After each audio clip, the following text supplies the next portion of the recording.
నమస్కారం. కేఎన్ఎన్ న్యూస్కి స్వాగతం. భయం వీడి చక్కటి ప్రణాళికతో పరీక్షలకు సిద్ధమైతే తప్పక విజయం వరిస్తుందని కలెక్టర్ జితేష్ వి పాటిల్ అన్నారు. పరీక్షలు ఎంత క్లిష్టమైనా సమర్థవంతంగా ఎదుర్కోగలమన్న ఆత్మవిశ్వాసంతో ముందుకెళ్లాలన్నారు.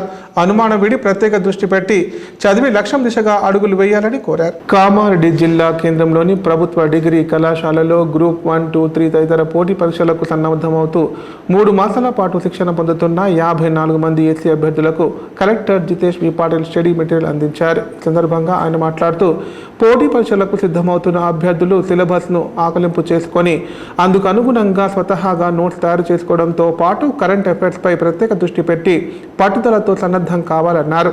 విజయాలు సాధించిన వారి స్ఫూర్తిని, ఇతరుల సహాయాన్ని తీసుకోవాలని కోరారు. టెస్ట్ సిరీస్ రాస్తూ అనుభవం గడించి పరీక్షకు హాజరు కావాలన్నారు.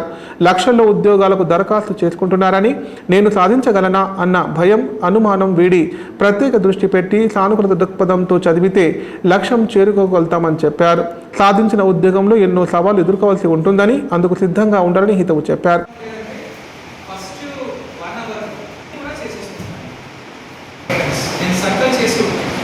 సర్కల్ చేసిన దానికి ఇంకా కొంచెం సమయం అవసరం పడుతుంది. అవి సర్కల్ చేస్తాం. చివరి గంటలో అది అసలు ఏం మాట్లాడుతున్నారో అది అర్థమైతే దెన్ మైసమ్మ. సో ఈ స్టేజ్ అందరికీ ఉంటుంది. సో కానీ మీరు ఫస్ట్ గంటలో మొత్తం మార్కింగ్ చేసి నెక్స్ట్ గంటలో ఒత్తిడి తీసుకొని కొంచెం ఏదేదో చేసి లాస్ట్ అర్ధ గంటలో సర్క్లింగ్ చేయడానికి పోతే దెన్ ఒకటి తప్పుగా మీరు మార్క్ చేస్తారనుకోండి, మీ మొత్తం కాన్ఫిడెన్స్ వెళ్ళిపోతుంది. దెన్ అప్పుడు మీ ప్రణాళిక మీరు వేసుకోండి.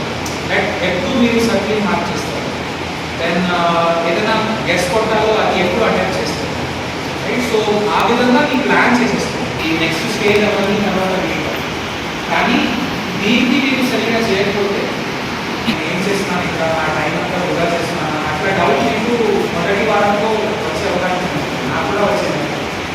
ఉద్యోగం అందేసి అక్కడ ప్రిపరేషన్ చేసేటప్పుడు అదే అనిపిస్తుంది. ఒక్క రోజులో అయితే నా ఫ్రెండ్ అయినా 2 సార్లు ఇంటర్వ్యూ దాకా వచ్చారు, ఇంకొక ఫ్రెండ్ 2 సార్లు ఇంగ్లీష్ రాస్తారు. ఖరీఫ్ సీజన్ ప్రారంభానికి సమయం ఆసన్నమైంది. రైతులు పలు రకాల విత్తనాల కోసం కేంద్రాల వెంట తిరుగుతున్నారు. ముఖ్యంగా వర్షాలు కురియగానే పచ్చి రొట్ట, జిలుగు విత్తనాలను తమ పొలాల్లో జల్లి జిలుగు పెరిగిన అనంతరం పొలాల్లోనే దున్ని ఎరువుగా మార్చుకోవడం రైతులకు పరిపాటి. దీంతో రైతులు ఎండల్లో ఎరువుల కోసం క్యూలైన్లలో పడిగాపులు కాస్తున్నారు. కామారెడ్డి జిల్లా లింగంపేట మండలం బోనాల్, మెంగారం గ్రామాల మధ్య రోడ్డుపై ఎలుగుబంటి సంచరిస్తుండటంతో వాహనదారులు భయాందోళన గురవుతున్నారు. గత 3 రోజుల నుంచి ఎలుగుబంటి అటవీ ప్రాంతం నుంచి బయటకు వచ్చి బోనాల్ మెంగారం రోడ్డు వైపు నుంచి గాంధారి రోడ్డు వైపు వెళ్తుండగా వాహనదారులు చూసి భయాందోళన గురయ్యారు. అదేవిధంగా ఎలుగుబంటి మెంగారం, బోనాల్ గ్రామాలలో పంట చేనుల వైపు రావడంతో 2 గ్రామాల రైతులు, ప్రజలు బిక్కుబిక్కుమంటూ గడుపుతున్నారు. ఎలుగుబంటి సంచరిస్తున్న దృశ్యాలను వాహనదారులు సెల్ ఫోన్లో బంధించారు. ఎలుగుబంటి కొరకు బోను ఏర్పాటు చేయాలంటూ 2 గ్రామాల ప్రజలు, రైతులు డిమాండ్ చేస్తున్నారు. నీటి కోసం ఎలుగుబంటి అడవిని వదిలి రోడ్డు వైపు వచ్చి ఉండవచ్చని ఫారెస్ట్ అధికారులు అనుమానిస్తున్నారు. అటవీ ప్రాంతంలో జంతువుల కోసం సఫర్ పీట్లో నీటిని నింపి ఉంచాలని స్థానికులు డిమాండ్ చేశారు.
కామారెడ్డి జిల్లాలో ఇప్పటి వరకు 2.92 లక్షల మెట్రిక్ టన్నుల ధాన్యం కొనుగోలు చేశామని అదనపు కలెక్టర్ చంద్రమోహన్ అన్నారు. మిగిలిన కొద్దిపాటి ధాన్యాన్ని త్వరితగతిన పూర్తి చేయాలని నిర్వాహకులను ఆదేశించారు. కామారెడ్డి జిల్లాలోని వివిధ మండలాల్లోని కేంద్రాల్లో కొనసాగుతున్న కొనుగోళ్ల ప్రక్రియ, రైస్ మిల్లుల్లో అన్లోడింగ్ విధానాన్ని అదనపు కలెక్టర్ చంద్రమోహన్ పరిశీలించి సూచనలు చేశారు. కేంద్రాల్లో తూకం వేసి సంచులను తక్షణమే మిల్లులకు తరలించాలన్నారు. కల్లాల్లో మిగిలిన ధాన్యం కుప్పలను వెంటనే తూకం వేసి పంపాలన్నారు.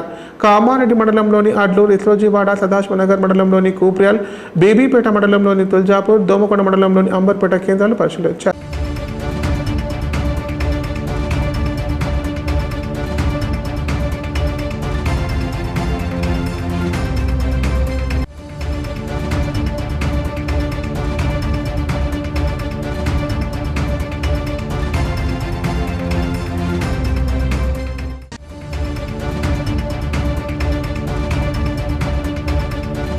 ఇప్పుడు ప్రకటనలు. గ్యాస్ట్రిక్ మరియు లివర్ సమస్యలతో బాధపడుతున్న వారు ఇప్పటి నుండి హైదరాబాద్ గాని నిజామాబాద్ గాని వెళ్లవలసిన అవసరం లేదు. మరియు అప్పుడప్పుడు వచ్చే డాక్టర్ల కోసం ఎదురు చూసే అవసరం కూడా లేదు. ఎందుకంటే ప్రతిరోజు 24/7 మన కామారెడ్డిలోనే అన్ని అత్యాధునిక సౌకర్యాలతో, అడ్వాన్స్డ్ టెక్నాలజీతో మొట్టమొదటి ఏకైక వేద gastro liver care hospital Dharamshala వెనకాల జనని హాస్పిటల్ ప్రక్కన ప్రారంభించి వైద్య సేవలు అందిస్తున్నారు. ఈ హాస్పిటల్లో హైదరాబాద్ కార్పొరేట్ హాస్పిటల్లో చేసేటటువంటి గ్యాస్ట్రో మరియు లివర్ కు సంబంధించిన అన్ని రకాల చికిత్సలు చేయబడును. మరియు ప్రతిరోజు ఎండోస్కోపీ, కొలనోస్కోపీ ద్వారా పరీక్షించి సలహాలు మరియు చికిత్సలు చేయబడును. కడుపులో పుండు వంటి సమస్యలకు నాణ్యమైన చికిత్సలు అందించబడును. వేద gastro liver care hospital Dharamshala వెనకాల జనని హాస్పిటల్ ప్రక్కన కామారెడ్డి. Phone number 8006000330. కామారెడ్డి జిల్లాలో ఎలుగుబంటి సంచారం కలకలం రేపుతోంది. ఎలుగుబంటి తమపై ఎప్పుడు దాడి చేస్తుందన్న భయంతో రైతులు బావుల వద్దకు వెళ్లడం లేదు. ఎలుగుబంటి సంచరిస్తున్న దృశ్యాలను కొందరు యువకులు తమ సెల్ ఫోన్లతో చిత్రీకరించారు. కాగా ఫారెస్ట్ అధికారులు తక్షణమే స్పందించి ఎలుగుబంటిని బంధించాలని స్థానికులు కోరుతున్నారు.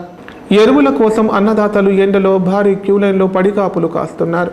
కామారెడ్డి జిల్లా రాజంపేట మండలం ఆర్గొండ సొసైటీ వద్ద ఎండలో క్యూలైన్లో రైతులు జిలుగు విత్తనాల కోసం పాస్బుక్లో రాళ్లను ఎండలో పెట్టి పడికాపులు కాస్తున్నారు.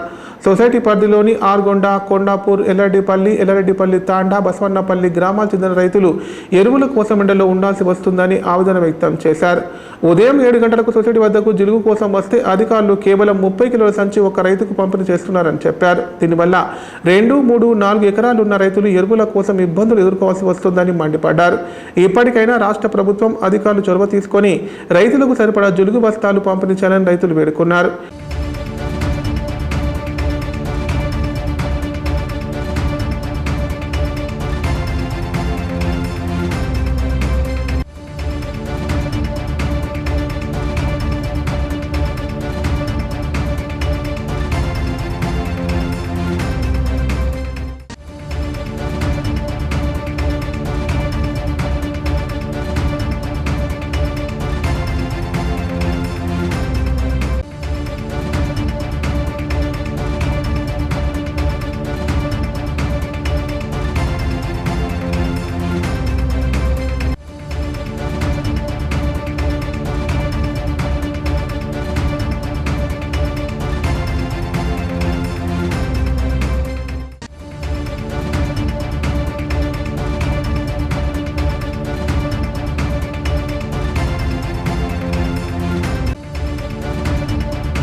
మమ్మల్ని కూడా రైతులను కూడా తీస్తాం మీరు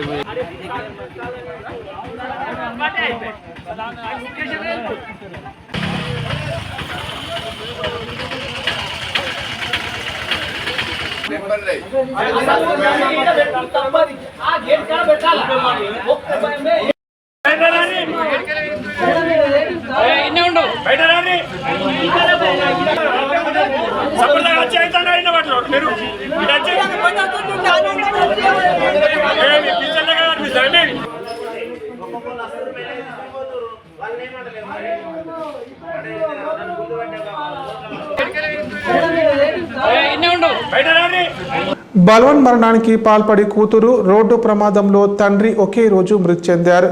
ఈ హృదయ విదారకర ఘటన నిజామాబాద్ జిల్లాలో చోటు చేసుకుంది. కాగా తండ్రి కూతుళ్ల మృతి కుటుంబంలో తీవ్ర విషాదం నింపింది.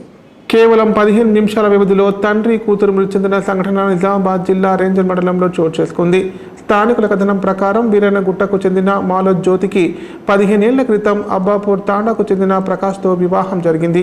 వారికి 2 కుమార్తెలున్నారు. అయితే 4 ఏళ్ల క్రితం ప్రకాష్ రెండో పెళ్లి చేసుకున్నాడు. అప్పటి నుండి జ్యోతిని ఇబ్బందులకు గురి చేస్తున్నాడు. భర్త వేధింపులు భరించలేక ఈ నెల 21వ తేదీ సాయంత్రం జ్యోతి పురుగుల మందు తాగి ఆత్మహత్యకు యత్నించింది.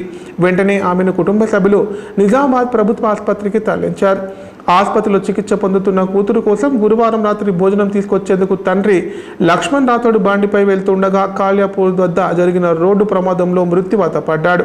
అయితే అంతకు కొద్దిసేపు ముందే కూతురు సైతం పరిస్థితి విషమించి మృతి చెందింది. కేవలం 15 నిమిషాల వ్యవధిలో తండ్రి కూతురు మరణించడంతో కుటుంబ సభ్యుల రోదనలు మిన్నంటాయి. గ్రామంలో విషాద ఛాయలు అలుముకున్నాయి.